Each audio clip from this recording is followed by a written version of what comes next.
If you come here, you will find a hidden treasure. And just as she was about to show me the exact location, I woke up. Both times the woman was silent for some time. Then she again took his hands and steadied them carefully. I'm not going to charge you anything now, she said, but I want 1/10 of the treasure. If you find it, the boy laughed out of happiness. He was going to be able to save the little money he had because of a dream about hidden treasure. Well, interpret the dream, he said. First, swear to me, swear that you will give me 1/10 of your treasure in exchange for what I am going to tell you. The shepherd swore that he would. The old woman asked him to swear again while looking at the image of the Sacred Heart of Jesus. It's a dream in the language of the world, she said. He can interpret it, but the interpretation is very difficult. That's why I feel that I deserve a part of what you find, and this is my interpretation. You must go to the pyramids in Egypt. I have never heard of them, but if it was a child who showed them to you, they exist. There you will find a treasure that will make you a rich man.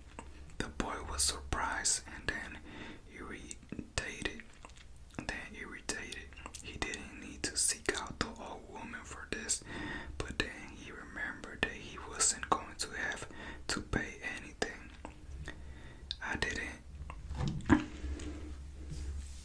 I didn't need to waste my time just for this, he said. I told you that your dream was difficult one. That your dream was a difficult one. It's the simple things in life that are the most extraordinary.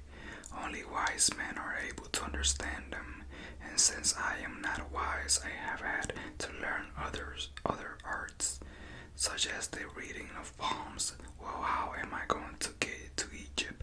I only interpret dreams. I don't know how to turn them into reality. That's why I have to live off what my daughters provide me with. And what if I never get to Egypt? Then I don't get paid. It wouldn't be the first time. And the woman told the boy to leave, saying she had already wasted too much time with him. So the boy was disappointed. He decided that he would never again believe in dreams. He remembered that he had a number of things he had to take care of. He went to the market for something to eat. He traded.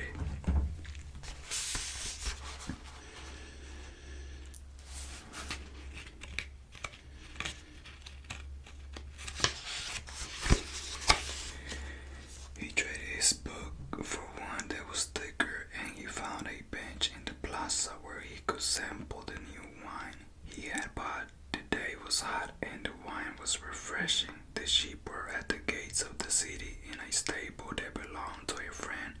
The boy knew a lot of people in the city. That was what made traveling appeal to him. He always made new friends and he didn't need to spend all of his time with them.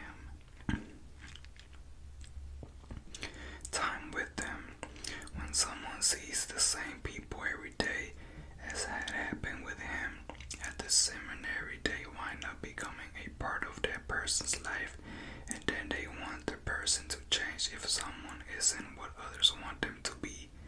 The others become angry. Everyone seems to have a clear idea of how other people should lead their lives, but none about his or her own.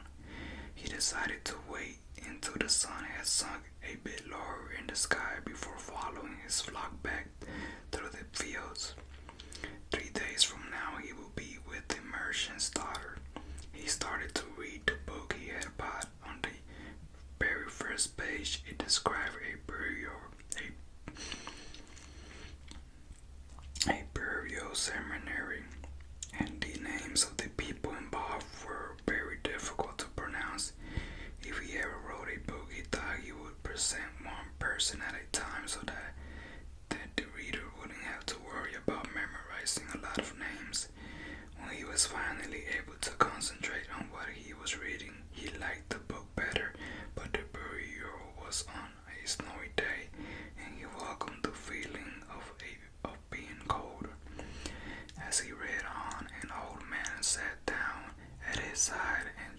strike up a conversation. What are they doing? The old man asked, pointing at the people in the plaza. Working, the boy answered dryly, making it look as if he wanted to concentrate on his reading. Actually, he was thinking about sharing his sheep in front of the merchant's daughter, so that she could see that he was someone who was capable of doing difficult things. He had already imagined the scene many times. Every time the girl became fascinated with it when he explained that the sheep had to be sheared from back to front. He also tried to remember some good stories to relate as he sheared the sheep. Most of them he had read in books, but he would tell them as if they were from his personal experiences. She would never know the difference because she didn't know how to read. Meanwhile, the old man persisted in his attempt to strike up a conversation. He said that he was tired and thirsty and asked if he might have a sip of the boys.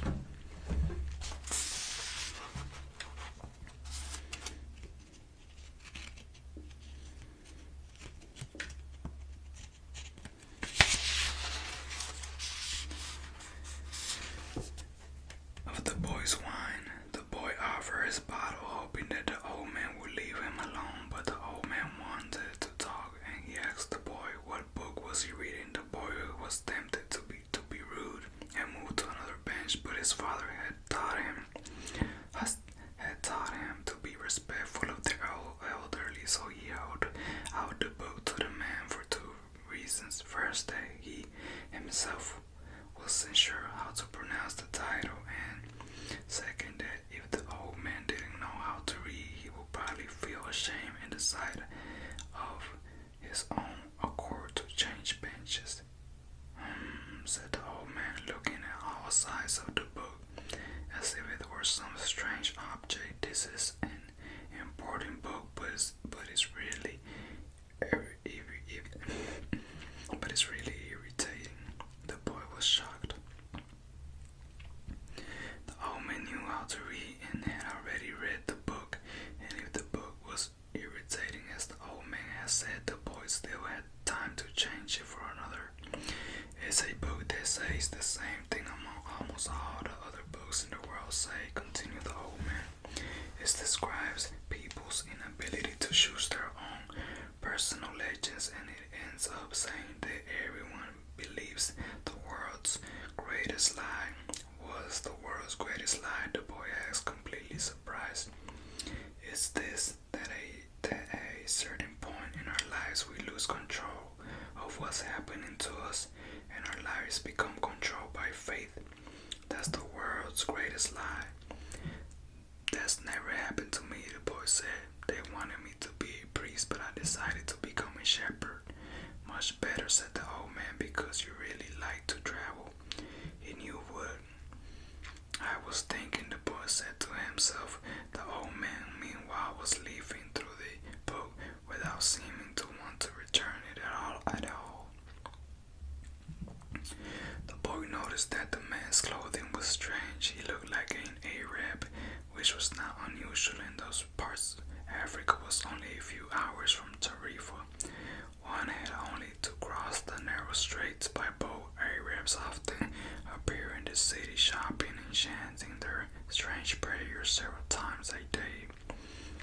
Where are you from? The boy asked. From many places. No one can be from many places, the boy said. I am a shepherd and I have been to many places, but I come from only one place, from a city near an ancient castle. That's where I was born. Well, then we could say that I was born in Salim.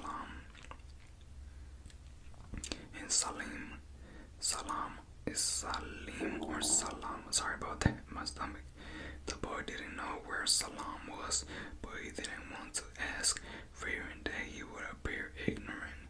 He looked at the people in the plaza for a while. They were coming and going, and all of them seemed to be very busy. So what is Salim like? He said, trying to get some sort of clue.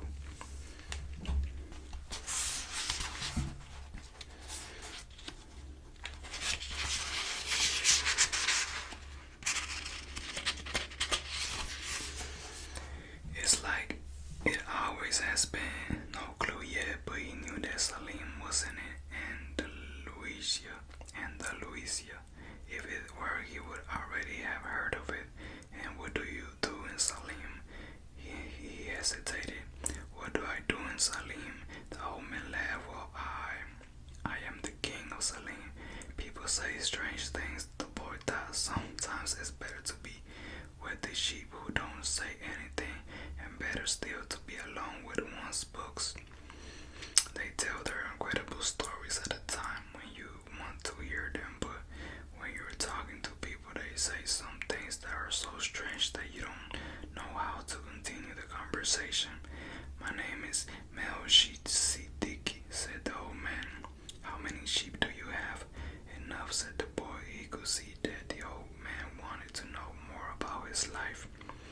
Well then, we got a problem. I can't help you if you feel you've got enough sheep. The boy was getting irritated. He wasn't asking for help. It was the old man who had asked for a drink of his wine and had started the conversation. Give me my book, the boy said. I have to go and gather my sheep and get going.